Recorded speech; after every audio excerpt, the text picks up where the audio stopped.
Hey everybody, Alex from SeemsGoodMagic.com here, and yes, we are doing a sealed event. Now, I've said before, I don't do these very often. I don't have a ton of experience with them, but if you want to do, basically if you want to do big time tournaments, you really do need a lot of sealed experience. If you're ever going to go to like a Grand Prix or PTQs, they're always going to be, if they're not constructed, they're going to be sealed events. They're not going to be draft until you get top 8. So I figure I should probably get better. You know, I never realized prized amalgam was a rare. Why did I always think this was an uncommon? That's weird. So yes, I figure we better get better at sealed here. So as per usual, we sort by rarity first. We take a look at our rares. All right, Fevered Visions, not super exciting. Hopefully watching those Travis videos will help me out here. There's some key differences between sealed and draft that I'll try and point out. I still have a lot to learn as well, so we'll learn together. I never really thought Prized Amalgam was that great, to be honest. I mean, it's a 3-mana 3/3, I guess. Flameblade Angel is good. Ever After is good. Brain in a Jar, not so good. Okay. So 4 of our, 7 rares, I guess? It's only 6 boosters and we got 7 rares. Ah, because 1 is a flip. That makes sense. Okay. Let's sort by color. Let's take a look at our playables in each color. So, in white, we have Tenacity, Inspire. All of these are playable. Wow, okay. Plenty of playables in white, definitely. These are all... Puncturing Light's going to be a lot worse. It is playable, but it is going to be a lot worse. Everything else, all of those, okay. So quite a few white playables. I'm liking all of these cards I pulled down. Yes, all of these seem fine. We have Purge. So catch-all answers like Purge are definitely going to be good. Tenacity seems good. Raven Inspector is always good. So, okay. Looks like nothing at the top end, which you don't really want, but satisfactory white. All right. So let's just get white out of here for now. Let's take a look at our blue.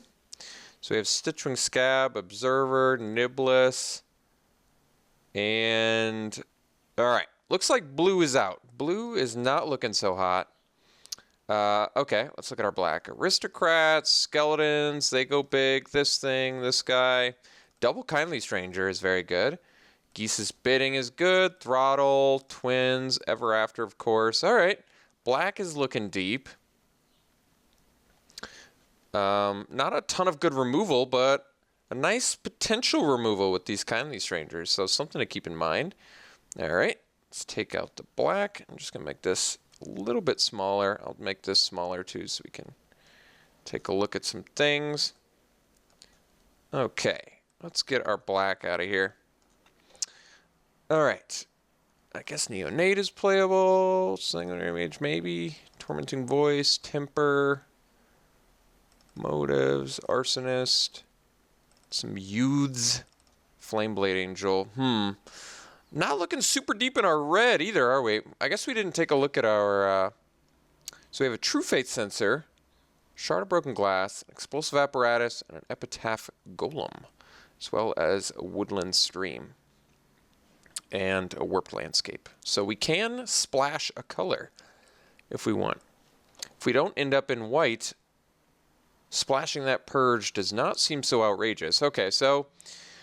in green, we've got this guy, this thing. A lot of good playables in green, which is not unusual since green is a very powerful color in this format. We have the Rabid Bite, the Fork in the Road, which looks good, and the Quilled Wolf. Well, right now it looks like green-black is presumably our best choice here. Bob Manley, as Travis so eloquently puts. All right, let's put in the Ever After, the Twins, the Throttle. Let's take a look at our green-black here. I'm digging that. I am digging that. And actually, I want to consider the Purge still, like I said. I like having the answer. You really want some catch-all answers. Cards like Fiery Temper are always going to be good because they can burn face, but like Geist Blast, Fiery Temper, Puncturing Light, these cards that are pretty playable in draft become a lot worse in sealed because you need to be able to answer big, fat fatties. That is the key. Big fat fatties must die. So if we ran something like this, could we ever hope to get our Kindly Strangers online? We have sorcery that puts land in yard, sorcery that puts land in yard, sorcery, instant sorcery. So a lot of sorceries. Looks like we don't have a lot of delirium enabling, which could definitely be a problem. To help with that, we could do explosive apparatus and warp landscape. I expect explosive apparatus is at best playable in draft. In sealed, I expect it to be pretty bad. But since we have some actual pretty big delirium payoffs in Kindly Strangers, we might want to at least consider it. We may be better off going potentially white-green. Let me see what I can do with this green-black first, I guess. Like I said, unfortunately, the Kindly Strangers are going to be difficult to get online, and we probably want the True Faith sensor, too. Probably just have enough humans where that's going to come up big for us. Certainly nothing in blue worth splashing, and I think red isn't that deep, like I said. Red has some cards, but nothing super flashy or special. So if I wanted to run a 17 land deck with this, I'm probably cutting, I don't have a lot of need for the double skeleton. I'm not even sure if aristocrats are worth our time. They're cool and they go infinite with the skeleton, but it's probably not necessary. Even the first skeleton at that point becomes pretty bad. We do actually have a lot of humans. Not a metric ton, but a lot. We have the Accomplice, the Logger, the Cathar, 2 Strangers, Byway Courier, Builder, Troll, Hunter, and Sage. So True Faith Sensor is looking quite good. I think we dumped a skeleton. So then I just need to cut one more card. I don't have any clue makers, I guess. I just have the Briarbridge Patrol. And it looks like that's it for clues, which does make the Graph Mole less attractive. But I don't have a lot of graveyard dumping for the Stoic Builder other than like Fork in the Road, which makes the Stoic Builder less attractive too. But since I actually have no actual ways to get clues in this deck other than Briarbridge Patrol, which really isn't enough in my mind, I might just want to stick to the humans for this True Faith sensor. So yeah, this is a build we can consider. I guess if I cut the Graph Mole, we still have 16 creatures. We have a Purge, we have a Throttle, a Rabid Bite. So we have 3 pieces of removal. We probably have enough things to end games, right? I mean, like I said, the problem is we can get Delirium. It's going to be pretty difficult in this deck to get Delirium. We basically just have Sorcery, 1 instant. We have 2 sorceries that put land, so that's 2. We're going to be able to pretty easily, I think, get 3 out of the 4, but the 4th is just not there. So I'm not sure if that means... I'm not sure what that means exactly. Do we have anything else? We're playing like all of our green spells too, which is kind of crazy. It means we could run Grotesque Mutation. I think that needs to be a real consideration because these Kindly Strangers being online seems as though it's going to be very important for us. So I think Grotesque Mutation have to become a real consideration. Probably not Merciless Resolve. I guess if I had 2 instants, I might have enough to get it online. Then probably cut the Stoic Builder at that point. And this looks okay to me. Like, Double Kindly Stranger are just so good if we can get them, right? And we're splashing for the Purge. I don't think there's anything else worth splashing for. Tenacity to get another instant that's good in the late game could be a consideration. But I'm fine just playing the Grotesque Mutation, I guess. So I kind of like this build. Other option is the white build, which has this stuff, right? All this stuff we put on the bottom. So we could do this version of the deck as well. Let's get this out of here. And I think we were going to cut the black if we were going to do the white, correct? I think that was the plan. So let's just set all of our black cards on the side over here. Just take a quick look at what our white-green version of the deck looks like. So this is 23 as well. So we do have the requisite number of playable spells. Problem is, actually, let's figure it out. Is this okay? Fork in the Road becomes a lot less useful, but we do still have some Delirium need. We have Sorcery, we have Instant. We do have Bound by Moonsilver is a great removal spell. Survive the Night's not so good, but certainly playable. Tenacity is good. This deck seems okay. I do think I like the... I feel as though I like the black version more, though. Do we have any Twins shenanigans? I guess I didn't even take a look at that, did I? I guess we really don't have Twins shenanigans in here, do we? That's slightly worse. Maybe just want to do the Revenant instead. Because I feel like we have enough late game. And I feel like Revenant might actually be more useful in sealed. That's tough to say, actually. It can stop the aggro onslaught, which apparently can be an issue. There's also an Epitaph Golem, which is just a 5-drop dude that can do things. Actually, the fact that it's an artifact creature is very relevant, now that I think about it. That would probably be the swap for Twins. So yeah, I actually think the green-white version is okay, but I'm a little more sold on the green-black version.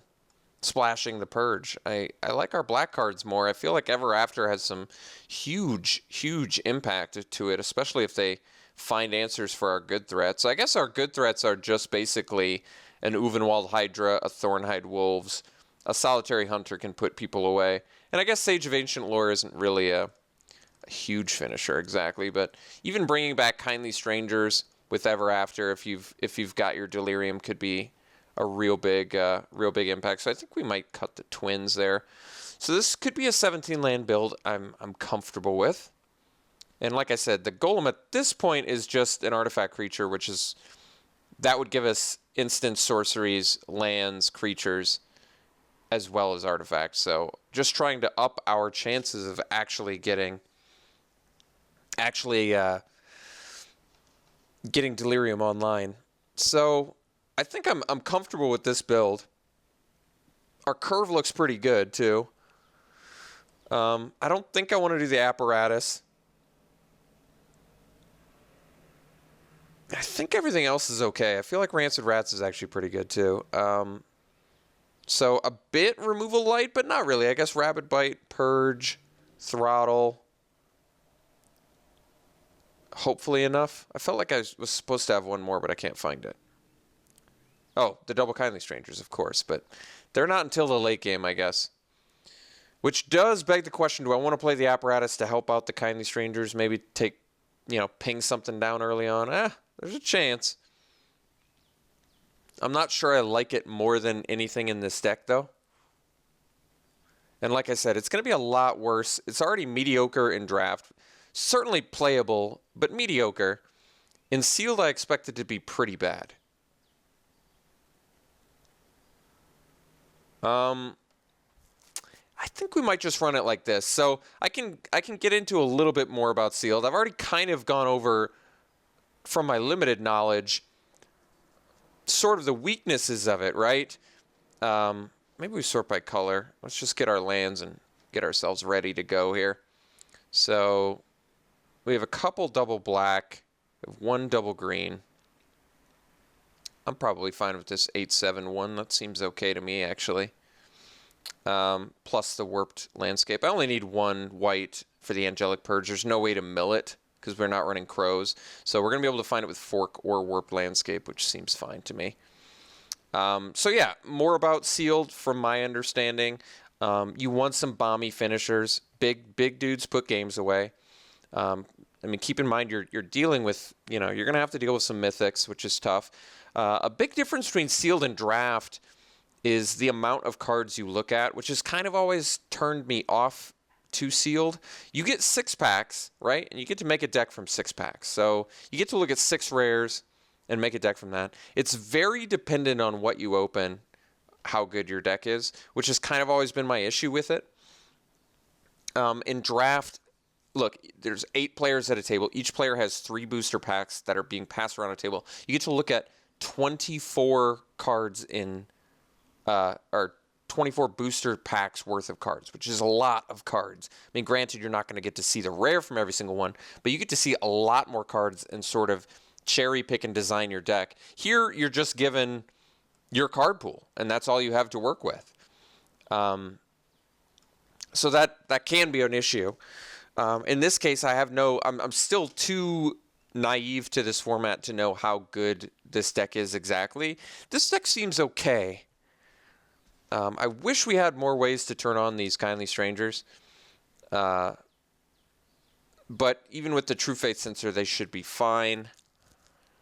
And it's going to be a little bit difficult to get Delirium, but certainly possible. And not unlikely if we get to the mid to late game. And we do have some big finishers. Like I said, the Uvenwald Hydra is going to be a big boy. So we've got that. Is there anything else I wanted to get into about sealed? Basically just what I said at the beginning. Like, if you really want to do, you know, the big time tourneys, a lot of times the PTQs, the PPTQs, they're going to be sealed. Unfortunately, it's a skill set that you have to have if you want to compete in these tournaments, which I'm thinking about getting into some of these online PPTQs. I haven't done them before, and Travis is all into them, so it'd be something to get into. And since I want to get into them, I'm just going to have to get more sealed experience. I've done real life sealed before. I've done Grand Prix that were sealed events. I've done some PTQs that were definitely sealed. So I have some sealed experience, definitely, but a lot less online. And these Phantom events are nice because they're very cheap to do. You don't get to keep any of these cards, but it's still of some good benefit in my mind. So feel free to evaluate how you think I did. If you think I should maybe be doing the Skeleton Aristocrat synergy because it is a thing, maybe it is a thing. I don't know. But this build looks okay to me. I guess I just need to play a lot more to really fully evaluate how good it is. But yeah, we're going to run it like this. It looks fine to me. I can't even give it a rating, really. I guess if I drafted this deck, I'd probably just rate it at a C. It seems okay. All right, let's see how we do. We'll see you round 1.